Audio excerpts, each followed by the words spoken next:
Hello everyone, कैसे हैं आप सब। एक बार पुनः शिव कोचिंग क्लासेस पर स्वागत है। उम्मीद करता हूं आप सब अच्छे होंगे। बच्चों, क्लास 12 फिजिक्स चैप्टर 1 में आज हम बात करेंगे कूलाम के नियम का सदिश रूप।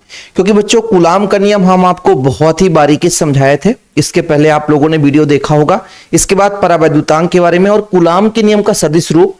वैसे तो क्वेश्चन बहुत कम बार पूछा गया है, लेकिन बच्चों ये बहुत ही महत्वपूर्ण है। इसे सबसे ज्यादा लोग बच्चे सर्च करते हैं क्योंकि ये कठिन है। कूलाम का नियम तो बस दो आवेशों के बीच लगने वाले बल जो है बच्चों, आवेश के परिमाण के गुणनफल के अनुक्रमानुपाती और बीच की दूरी के वर्ग के व्युत्क्रमानुपाती होता है। यही कूलाम का नियम है। इसके सदिश नियम को बच्चों यदि हम एनसीईआरटी में देखें तो ऐसा अटपटा भाषा आपको मिलेगा कि आप एग्जाम टाइम में सोचोगे कि हम क्या लिखें क्या ना लिखें। लेकिन आज सिंपल लैंग्वेज में कितना आपको एग्जाम में लिखना वो पूरा मैं समझाऊंगा। तो बच्चों, आवेशों के बीच ही बल लगता है, आप सबको पता है, कूलाम आकर्षण बल। तो हम मानकर चलेंगे हमारे पास आवेश है, दो आवेश लेकर चलते हैं बच्चों, Q1 और Q2। बढ़िया बारीकी से समझेंगे। हाँ, वीडियो को अंत तक देखिएगा, मजा आएगा बच्चों, लेकिन थोड़ा सा समय लगेगा। सबसे पहले अपन बात कर लेते हैं बच्चों कि हमारे पास दो आवेश जैसे हमने कहा, ये आपका एक आवेश हो गया बच्चों और ये हमारा दूसरा आवेश है। इस आवेश को हम दे देते हैं Q1, ठीक है बच्चों, और इस आवेश को दे देते हैं Q2। हमारे पास दो आवेश हैं और इनके बीच की दूरी कुछ ना कुछ है, वो हम r दूरी मानकर चलते हैं। अब आप सबने पढ़ा है कि भाई किसी भी बिंदु की स्थित सदिश बताना है कि कहां पर स्थित है, तो हमको एक निर्देश तंत्र का प्रयोग पड़ता है बच्चों। निर्देश तंत्र मतलब मानक रूप। तो जैसे मैं कहता हूं कि हमारे पास एक निर्देश तंत्र कुछ ऐसा है, ठीक है, एक निर्देश तंत्र कुछ ऐसा है बच्चों, ठीक। अब ये जो निर्देश तंत्र हो गया, अब मैं यहां पे इसको मूल बिंदु दे देता हूं, इसको x अक्ष दे देता हूं बच्चों, और इसको y अक्ष दे देता हूं। देखिए, यदि आप डायग्राम एक बार समझ गए ना, तो फिर हमेशा के लिए आपको यह डाउट नहीं रहेगा कि कैसा क्या वर्क करता है। अब मूल बिंदु के सापेक्ष जैसे Q1 की दूरी मैं आपसे कहूं कितना है, तो मैं कहता बच्चों Q1 की जो दूरी है, थोड़ा देखिएगा कहां से आएगा भैया, यहां से आएगा, ये लो, ठीक है। यहां से मैं दूरी लेता हूं बच्चों एक,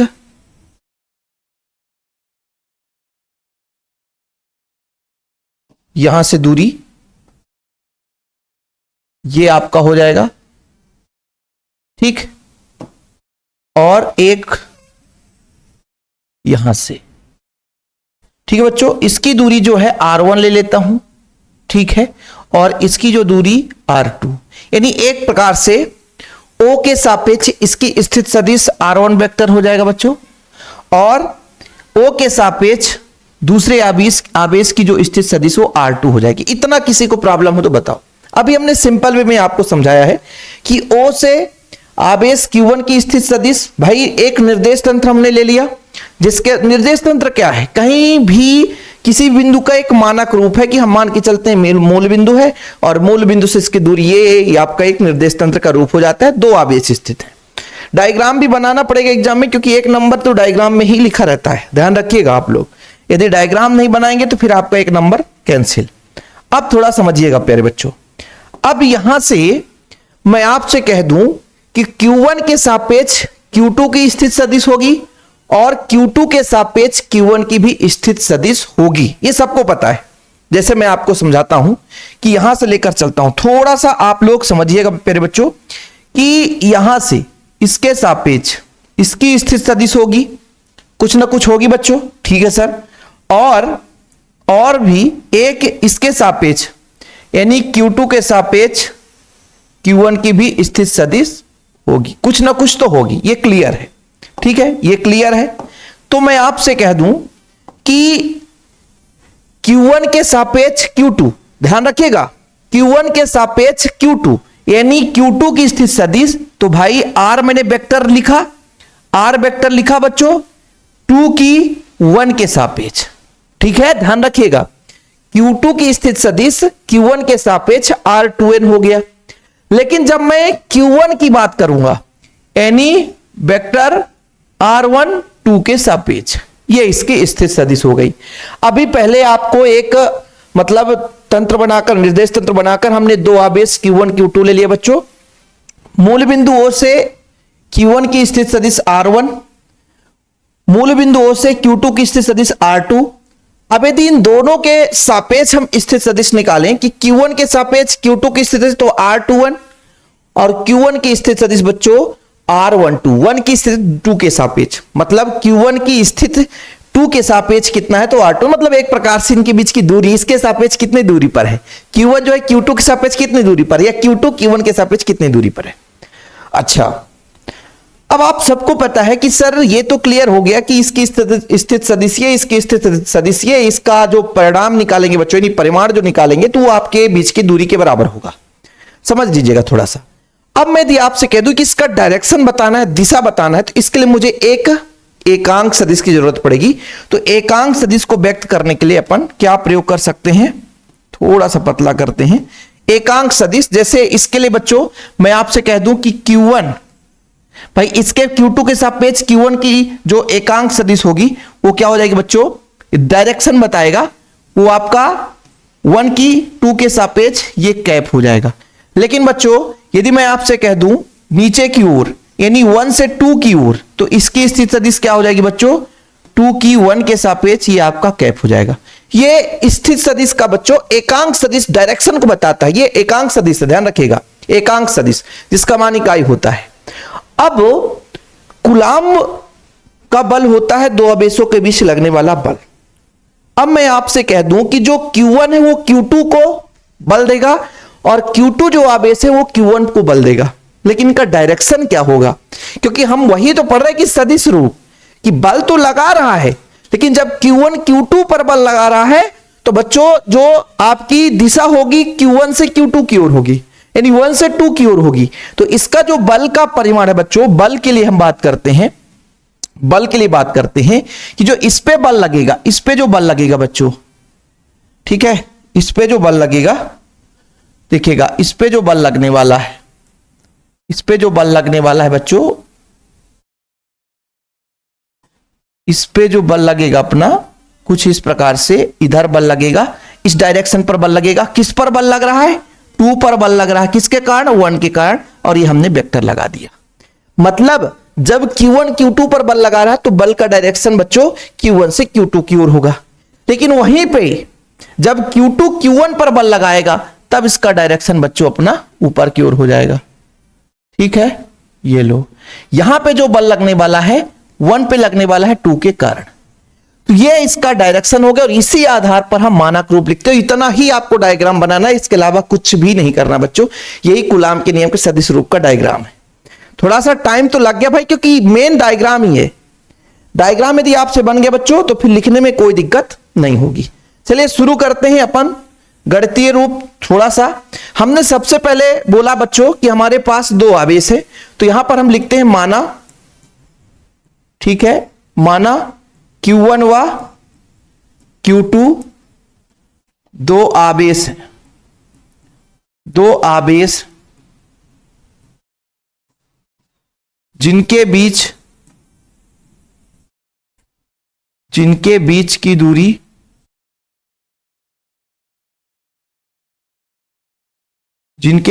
दूरी R है। ठीक है बच्चों, हमने कहा Q1 Q2 2 आवेश है जिनके बीच की दूरी R है। R कैसे, यहां पर आप समझिएगा, सदिश का वर्ग परिमाण के वर्ग के बराबर होता है। मतलब R12 वेक्टर, इसका यदि हम परिमाण निकालेंगे, R21 इसका जो परिमाण निकालेंगे वो बराबर R होगा। क्यों, क्योंकि Q1 से चाहे Q2 की दूरी बात करें, चाहे Q2 से Q1 की बात करें बच्चों, दूरी समान ही रहेगा। समझ रहे हो बात को। जैसे 2 शहर है तो पहले शहर से दूसरे शहर की दूरी या दूसरे शहर से पहले शहर की दूरी, दोनों की दूरी समान है, तो इसको अपन यहां पर हम मानकर चलते हैं कि बराबर है। ठीक है, अब देखो पहले हम किस पर लगा लें बच्चों, Q2 आवेश द्वारा, है ना, Q1 पर लगाया गया बल।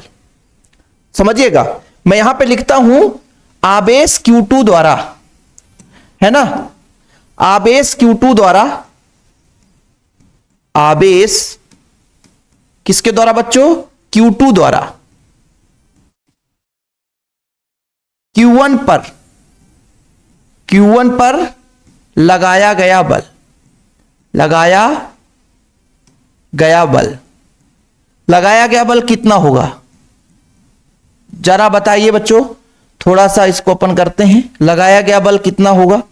तो सर हमने ये बोला कि किसके द्वारा बल लगाया जा रहा है? 2 के द्वारा। किस पर? 1 पर लगाया जा रहा है। और कूलाम का नियम क्या कहता है? के आपका क्या है बच्चों? ये समानुपाती नियतांक है। के का मान 1/4 आवेश के गुणनफल यानी Q1 Q2। बीच की दूरी हमने क्या मानकर चला है? R लेकर चला है। तो चाहे R12 करें, चाहे R21 करें, चाहे R करें, तो डायरेक्ट मैं R करता हूं।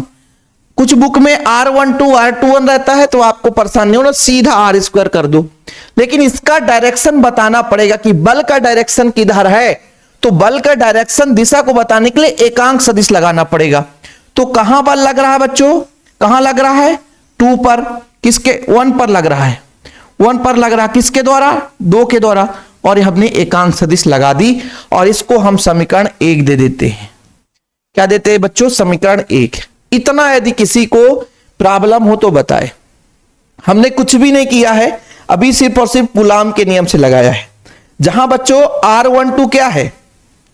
ठीक है, ये हमने क्या लगाया है? R12 क्या लगा है? एकक सदिश एकांक सदिश, यानी पहले आवेश से दूसरे आवेश की दिशा में एकांक सदिश है बच्चों।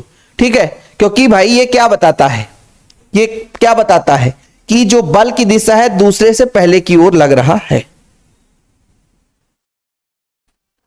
ठीक है,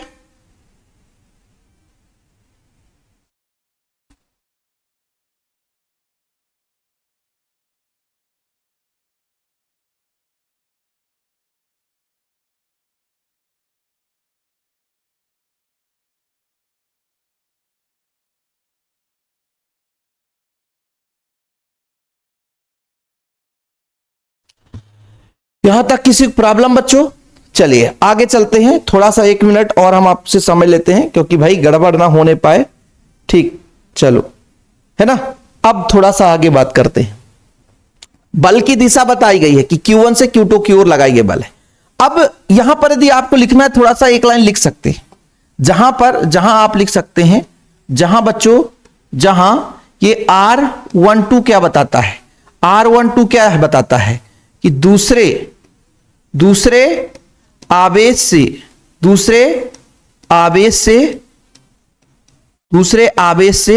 पहले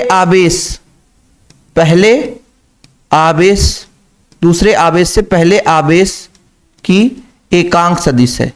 एकक सदिश या एकांक सदिश वही चीज होता है बच्चों। एकक सदिश लिख दो चाहे एकांक सदिश लिख दो। ठीक है, क्योंकि अगला लाइन हम अगले पेज में प्रयोग करेंगे।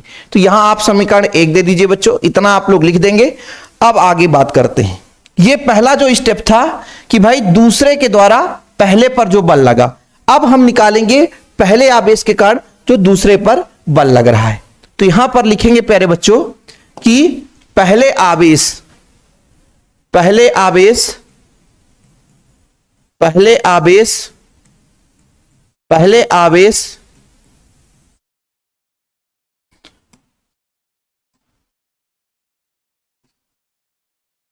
ये सा थोड़ा गड़बड़ बना था।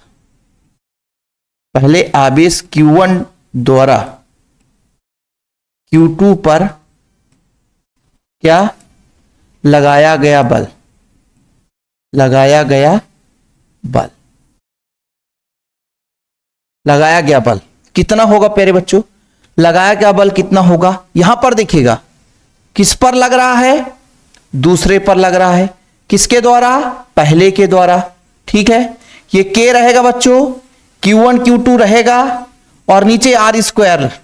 चाहे 2 1 करते, चाहे वही हमने बताया ना, सेम है, इसलिए हम ऐसे ही कर रहे हैं। ठीक है, और यहां पर जो डायरेक्शन हो जाएगा बच्चों, ये हो जाएगा 2 1 और ये आपका एकांक सदिश। ठीक है, जहां R21 क्या बता रहा है? R21 क्या बता रहा बच्चों कि पहले आवेश से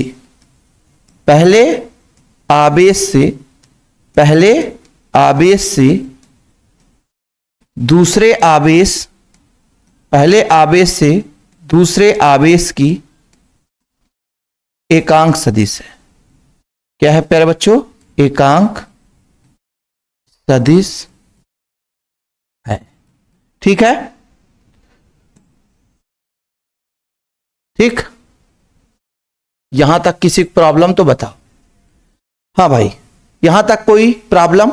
हमने सेम किया है जैसे पहले बच्चों आप लोगों ने ये चीज देखा कि जो हमारा आवेश Q1 था, है ना भाई, Q1 था और Q2 था, तो Q2 द्वारा Q1 पर लगाया गया बल था इस बार, है ना। Q1 पर कितना बल लगा, और जो हम सेकेंड स्टेप में किए हैं बच्चों, सेकेंड स्टेप में किए हैं तो भाई Q1 द्वारा Q2 पर लगाया गया बल है, और इसको अपन समीकरण 2 दे देते हैं बच्चों, इसको अपन समीकरण 2 दे देते हैं। ठीक है, समीकरण 2 दे देते हैं। अब थोड़ा यहां पर समझिएगा, थोड़ा यहां पे आपको समझना पड़ेगा कि चाहे बच्चों मैं जब डायरेक्शन की बात करूंगा कि Q1 से Q2 की बात करूं, चाहे Q2 से Q1 की बात करूं, तो ये बताओ यहां से यहां तक की स्थित सदिश, यहां से यहां तक की स्थित सदिश समान ही होगी, बस केवल और केवल इसका डायरेक्शन चेंज है बच्चों। इसका डायरेक्शन चेंज का मतलब ये है कि जैसे मेरे पास ये पेन है, ये स्थित सदिश है दोनों की, इसको मैं केवल चेंज कर दूं तो केवल दिशा बदलेगा और कुछ भी नहीं। जैसे मान लीजिए इधर प्लस जा रहा था, अब इधर चल गया तो माइनस में हो जाएगा, होगा कि नहीं हो। केवल और केवल आप देख लो जरा कि 1 से 2 की जो स्थित सदिश है या 2 से 1 की स्थित सदिश है, कहां पे स्थित है, वहां से दूरी कितना। मैंने कहा ना कि ये जो R12 या R21 इसका जो परिमाण होगा वो R के ही बराबर होगा।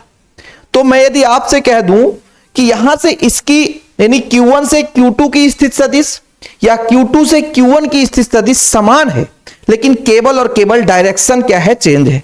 केवल और केवल क्या है बच्चों, डायरेक्शन चेंज है।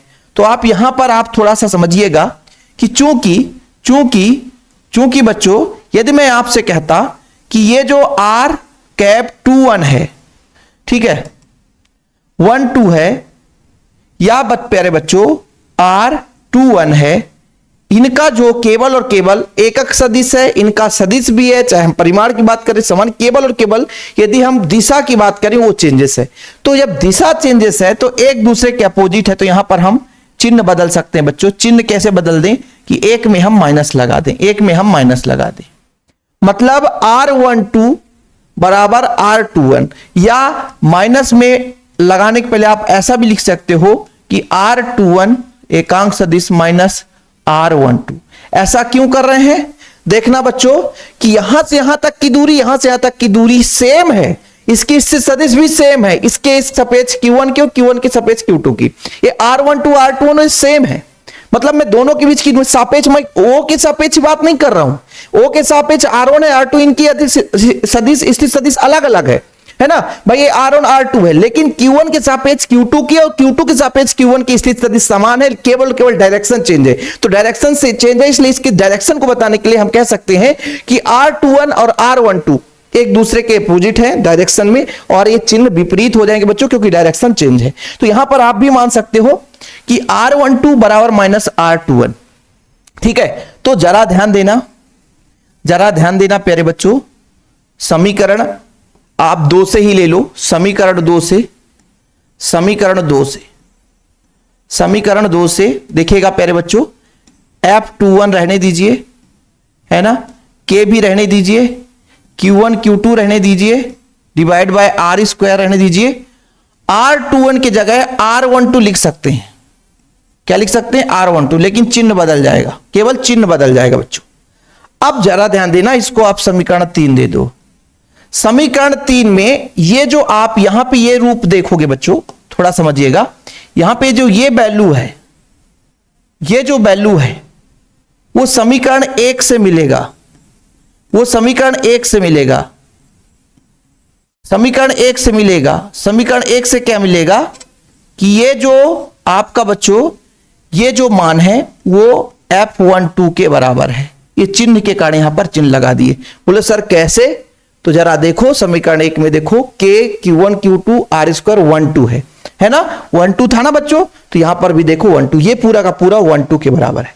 अब इससे निष्कर्ष निकला कि भाई जो कूलाम के नियम का जो सदिश रूप है वो न्यूटन के गति के तृतीय नियम को फॉलो करता है। कौन से नियम को बच्चों, न्यूटन के गति के तृतीय नियम को। प्रत्येक क्रिया के बराबर विपरीत प्रतिक्रिया होता है, यानी कहने का तात्पर्य हुआ कि जितना बल Q1 जो है Q2 पर लगाएगा उतना ही बल Q2 Q1 पर लगाएगा, केवल इनका डायरेक्शन चेंज रहता है और कुछ भी नहीं है। केवल इनका डायरेक्शन चेंज रहता है। ठीक है, किसी बच्चे को कोई प्रॉब्लम हो तो बताओ। और इतना ही कूलाम के नियम का सदिश रूप है और इतने में लोग झमेला बना करके आपको 4 घंटे का क्लास दे देंगे, कोई मतलब का नहीं है भाई। एग्जाम में आएगा तो इतना आपसे बनना चाहिए, खत्म कहानी। ठीक है, ये आ जाएगा बच्चों। तो यहां पर आता है, आप एक लाइन में लिखना है तो लिख सकते हैं। ठीक है, कि यह नियम न्यूटन के प्रतिनियम